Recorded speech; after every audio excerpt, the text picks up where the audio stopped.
Good bad அக்லியை தொடர்ந்து மீண்டும் அஜித்குமாரோட படத்தை ஆதிக் ரவிச்சந்திரன் இயக்க இருக்கார்.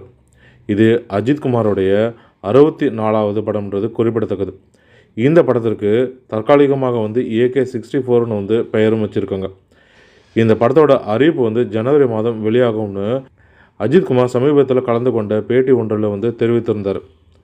அனிருத் இசையமைக்க இந்த படம் உருவாக இருக்கு. இந்த படத்துக்கு வழக்கத்தை விட அதிகமாக அஜித்குமாருக்கு சம்பளம் பேசப்பட்டிருப்பதும் குறிப்பிடத்தக்கது.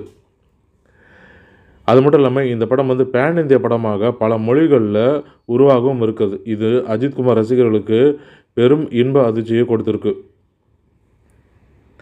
அது மட்டும் இல்லாமல் இந்த படம் மிகப்பெரிய பிரம்மாண்டமாக உருவாகவும் இருக்குது. இதற்காக அஜித்குமாரோடு சேர்ந்து மேலும் 2 முன்னணி நடிகர்கள் இந்த படத்தில் நடிக்க போவதாக தகவல்களும் தற்போது வெளிவந்திருக்கு.